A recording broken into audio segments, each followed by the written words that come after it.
Hello guys, this is Jeffa de la Cruz, and for today's video, I'm going to teach you how to play guitar. Yes guys, tuturuan kita kung paano tumugtog ng gitara sa pinakamadali at pinakamabisang paraan. Kung gusto mong matuto, tapusin mo lang yung video na to. And please don't forget to like, share, and subscribe to my YouTube channel and click the notification bell para lagi kang updated sa aking mga videos.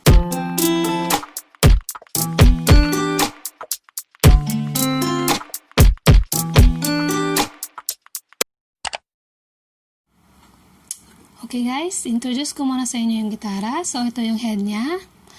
And then, ito yung first fret, second fret, third fret, fourth, fifth, and so on. And then, yung string natin is ito yung first string, second string, third, fourth, fifth, sixth string. And then, ito yung pinaka-importante guys sa tutorial na to, yung ating mga daliri. Wag ninyong kakalimutan kasi ito yung numbering natin sa tutorial na to. Okay, yung ating index, middle finger, yung ring finger, and pinky, tatawagin ko yung first finger, second finger, third, and fourth finger. Yung ating thumb, nasa likod lang yan ng ating gitara. Okay? Kasi itong apat na to ang gagalaw para sa mga chords, and then pag nagpi-play kasi tayo guys, natutulak yan patalikod. Pero yung thumb natin, ito yung magsusupport. Tulak naman paharap. So, naglalaban yung dalawang yan. Okay? Gets nyo? Okay, so wag ninyong kakalimutan guys, yung ating index finger or first finger, and then yung ating middle finger, ito yung second finger, and then yung ating ring finger, ito yung third finger, and then yung pinky, fourth finger. Okay guys, ang ituturo ko sa inyo una, syempre mag-start tayo sa letter A, para madali. A. Ang A natin, nasa second fret siya, first fret, second fret, and then, yung daliri natin, first finger, second finger, and third finger, so, nandito siya. Yung ating first finger, nandito siya sa fourth string, and then yung second finger, nandito siya sa third string, and then yung ating third finger, nandito siya sa second string. So, A. Tugtugin natin ng 4 na beses.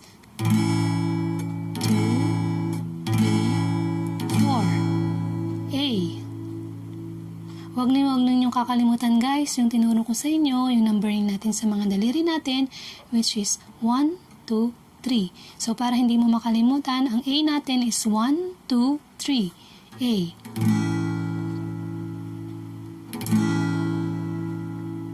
Skip muna natin yung B kasi medyo mahirap yung B. So, dun muna tayo sa C major chord. Paano nga ba yung C major chord? Yung ating first finger, nandito siya sa first fret, second string.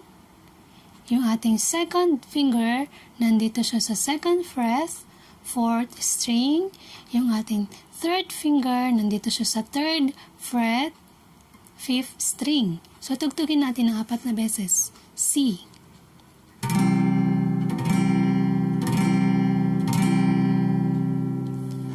So, ang numbering natin sa C, para hindi natin makalimutan, is 3, 2, 1. C. 4 times. 4. C.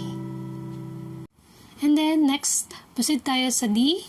Ang D natin, nandito, yung ating first finger, nandito siya sa second fret, third string, and then, yung second finger, nandito siya sa first string, second fret, and then yung ating third finger, nandito siya sa second string, third fret. D. Tugtugin natin ng 4 na beses. 1, 2, 3, 4. D. Ang numbering natin sa D guys is 1, 3, 2. 1, 3, 2. D. Okay? And then, dun tayo sa E. Paano nga ba yung E?